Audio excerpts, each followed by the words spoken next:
अब आ रहा है summary of collision theory. Summary of collision theory में पहला आएगा a chemical system contains of particles जैसे एटम, आयंस और molecules that are in constant random motion at various speed. Kinetic energy average of the particles is proportional to the temperature. ये यहाँ पर कुछ समझना है। ये पहली बात कि जो काइनेटिक एनर्जी एवरेज होगी वो डायरेक्ट प्रोपोर्शनल होगी टेम्परेचर के टी। ये रिलेशनशिप हो गई एक। ठीक है, दूसरा पॉइंट क्या हो गया? दूसरा पॉइंट होता है a chemical reaction must involve collisions of particles with each other or the walls of the container। ठीक है, तीसरा इसमें फिर एक इम्पोर्टेंट पॉइंट आ रहा है। तीसरा इम्पोर्टेंट पॉइंट क्या आ रहा है? देखिए कि ये इम्पोर्टेंट पॉइंट आपका आ रहा है कि an effective collision is one that has sufficient energy and correct orientation. ये दो बात होनी है, एक तो एनर्जी सफिशिएंट है जितनी एनर्जी चाहिए, और दूसरा जो ओरिएंटेशन है वो ओरिएंटेशन भी प्रॉपर ओरिएंटेशन होना चाहिए, तभी वहाँ पर कोई इफेक्टिव कोलिजन देखने को मिलेगा। ठीक है, तो यही कहा an effective collision is one that has sufficient energy and correct orientation of the colliding particles so that bonds can be broken and new bonds can be formed। आ गई बात समझ में? तो ये तीन पॉइंट थे समराई ऑफ कोलिजन थ्योरी के। अगला पॉइंट देखिए इसमें क्या है, अगले पॉइंट को समझना है। ठीक है, अगला पॉइंट है आपका, अगला पॉइंट क्या है? देखिए कहता है ineffective collision involves particle that rebound from the collisions essentially unchange in nature. ये बात आपने समझनी है। अगर इफेक्टिव कोलिजन नहीं है, इनइफेक्टिव कोलिजन, तो क्या करेगा? उसको रिबाउंड करने की कोशिश करेगा, जो हमने ये कार एनर्जी में समझा था। ऐसे ही इस तरह का अटक करे, ये ऐसे इधर कर देगा, इधर कर देगा, यानी कि क्या करेगा? रिबाउंड करने की कोशिश करेगा। अच्छा, फिर इसमें देखिए अगला पॉइंट कि the rate of a given reaction depends on the frequency of collisions. किस पर डिपेंड कर रहा है? रेट, जो फ्रीक्वेंसी ऑफ कोलिजन पर डिपेंड कर रहा है। And the fraction of those collisions that are effective. समझ गए?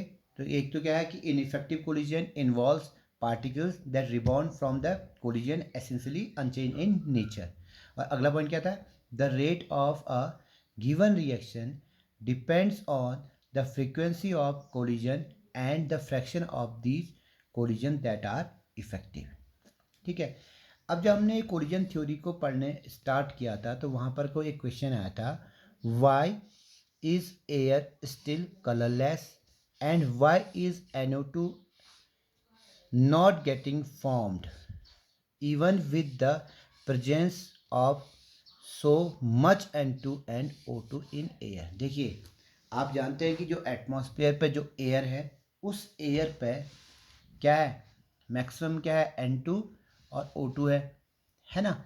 और आपको पता था, आपने एक रिएक्शन पीछे पढ़ी थी स्टार्टिंग जब हमने किया था, तो उसकी क्या रिएक्शन आपने पढ़ी थी? हमने कहा था जैसे N2 plus O2 equals to NO2 बन रहा करके। स्टार्टिंग इस रिएक्शन से हमने कही थी, अगर आपको याद होगा तो की थी ना। तो जब इससे हमने स्टार्ट किया था और हमें ये रिएक्शन से NO2 जो बन रहा था, हमने कहा ये NO2 जो है ये टॉक्सिक है एंड क्या है? कलरफुल है ना? मतलब एक नॉर्मल रिएक्शन होती है, नाइट्रोजन और ऑक्सीजन के बीच में NO2 फॉर्म होता है। लेकिन एयर क्या है? ना तो आपकी एयर टॉक्सिक है और ना आपकी एयर क्या है? कलरफुल है, कलरलेस है, पता है आपको। तो इसका क्या कारण है यहाँ पर को, क्यों एयर कलरलेस है? ये क्वेश्चन का आंसर हमने कहा था कि हम जब कोलिजन थ्योरी पढ़ेंगे तो उसके लिए हमको कोलिजन थ्योरी पढ़ के हम इस बात को समझेंगे। ठीक है, तो देखिए अब क्या होता है, यहाँ पर लिखा है साफ साफ, देखिए NO2 does gets formed at very high temperature। ये NO इस रिएक्शन को होने के लिए क्या है, टेम्परेचर बहुत हाई चाहिए होता है। जैसे कहाँ पर को, तो जब बिजली कड़कती है इन केस ऑफ लाइटनिंग, है ना, तो उस केस पे क्या होता है, NO2 फॉर्म होगी। नॉर्मल टेम्परेचर पे NO2 फॉर्म नहीं हो रही है, क्योंकि इस रिएक्शन के होने के लिए यहाँ पर क्या है, प्रेजेंस होनी चाहिए किसकी, हाई टेम्परेचर की। ठीक है, तो ये कहा कि आप देखिए NO2 does get formed at very high temperature in case of lightning. However at room temperature number of effective collisions between N2 and O2, between N2 nitrogen और ऑक्सीजन के बीच में जो नंबर ऑफ इफेक्टिव कोलिजन है to form NO2 is minimal. बहुत कम NO2 वहाँ पर को फॉर्म कर, नेग्लिजिबल मान लीजिए उसको, as compare to ineffective collisions between N2 and O2, between N2 और O2। ठीक है, because of this the amount of NO2 formed is almost negligible, and that why the air is colorless।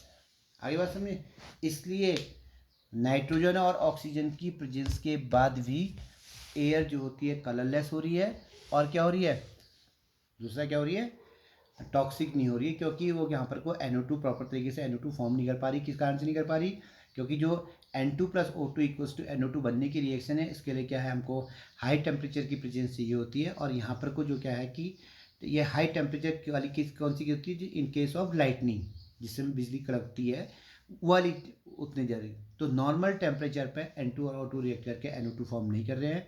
अब जो कि वो NO2 फॉर्म नेग्लिजिबल हो रही है, हो ही नहीं, ना के बराबर हो रही है, इसलिए क्या हो रहा है, जो आपकी एयर है वो आपकी क्या है, एक तो कलरलेस है और दूसरा टॉक्सिक नहीं है।